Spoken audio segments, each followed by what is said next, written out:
Hello there. The green acolytes are up in arms and squealing because the UK is onshoring coal production.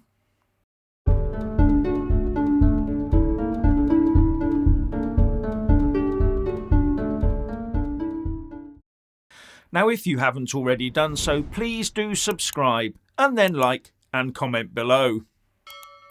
Oh yes, this one will have the eco-loons dancing in rage. Michael Gove, the Levelling Up Secretary, has given the go-ahead to open the UK's first deep coal mine in 3 decades. And the likes of the Green MP Caroline Lucas and the leader of the Lib Dems Tim Farron are all venting their spleens at the government. And the eco-loons are out there claiming this is the same as adding 200,000 petrol and diesel cars to the roads of the UK, and only smog-filled days lie ahead for us. But the government has stated this coal will be used mainly for steel production.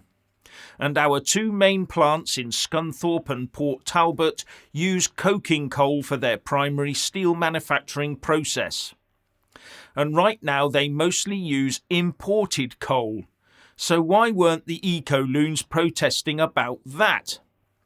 Because they care not if we import coal to make steel, because they know the country, including them, relies on steel for our modern economy. And if they did protest about imported coal for steel making, everyone would think them balmy for wanting to shut our economy down. But they do recognise a political point-scoring stunt opportunity when they see one. Hence the faux outrage about the UK opening its own coal mine for its own steel production. Now, UK coal production has been falling in recent years due to net zero stuff. But our imports have been rising so as to keep pace with reality. And much of that coal came from the USA and until recently Russia. So now that imports of coking coal from Russia have dropped to zero, we're opening a mine to get our own and bringing 500 jobs to Whitehaven in Cumbria as a result. This means the coal mined here will replace imported coal. Therefore, no increase in emissions. It could also be used in the 1 or 2 emergency coal-powered electricity generating stations we still have left. Once again, replacing imported coal. As far as I can see, no one's advocating to start burning coal in homes again or anything like that. Now, in 2021, we produced 100,000 tonnes of deep mined coal, 1 million tonnes from surfaced mining, and imported 4.6 million tonnes. And we imported it because we need it. So why not mine it here ourselves? Especially as the costs of transporting this stuff halfway across the globe in huge ships is only going up.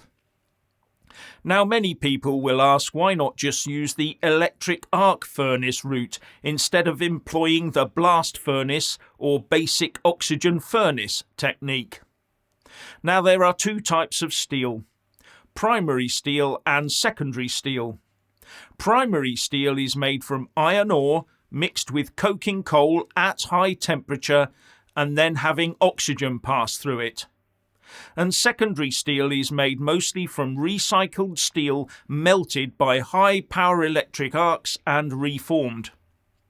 And according to steelconstruction.org, in blast furnace steel production, the primary raw material input is iron ore, and controlling the quality of the iron ore is relatively easy, and therefore high and consistent quality steel can be made cost-effectively via this route.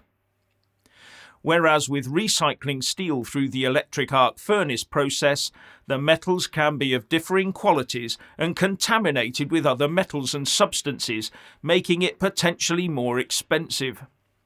Also, for electric arc furnaces to be viable, you need a reliable supply of quality scrap steel to start with.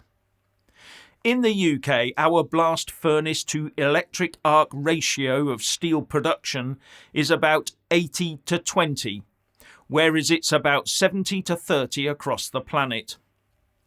Anyway, if we're now mining our own coal to replace imported coal, what on earth can the problem be? It's not as if we're scouring the orphanages, the fields and the pet shops for a goodly supply of children, donkeys and canaries to send down the mine shaft, is it? No, for the eco-loons this is all about signalling. If we open a mine in the UK, it signals to the world that we're going back 100 years to steam trains, etc.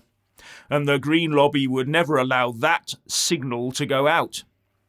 When really it's all about virtue signalling. As I said, they don't turn a hair at importing coal for steel production, and even worse, they don't care if we import primary steel made abroad in a coking coal steel plant. They don't care if pre-manufactured items made with coking coal steel are imported from a foreign country. After all, they use those things too, don't they? The hypocrisy and inconsistency from the Green Brigade is very telling.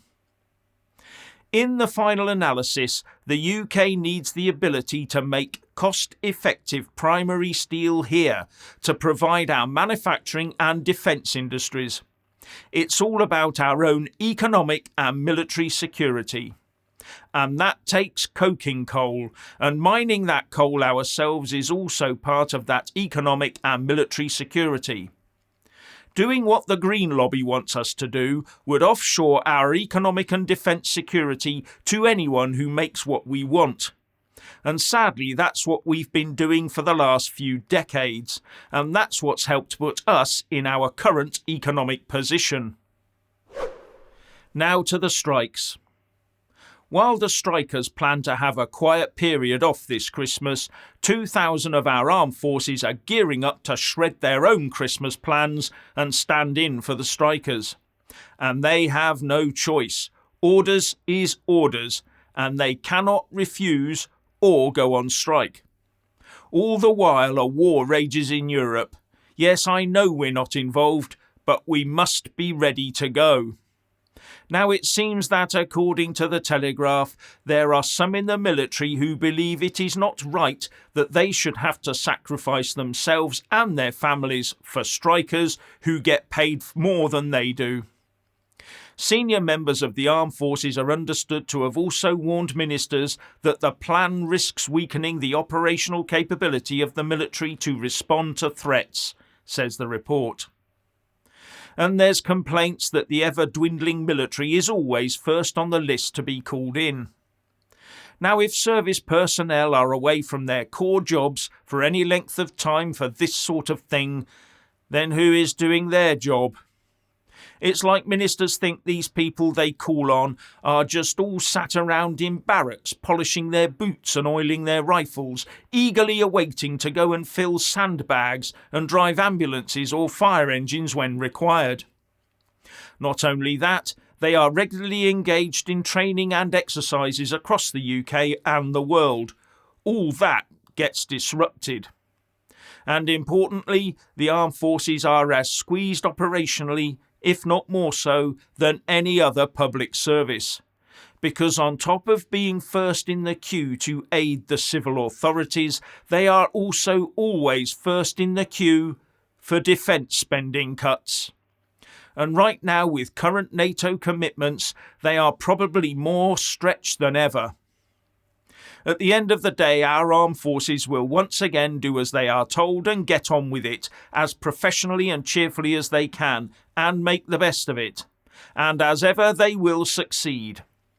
So next year, the Treasury mandarins will look back and say, "Oh, look, they managed all that at once. Maybe we've got too many service personnel after all and can shave some more off."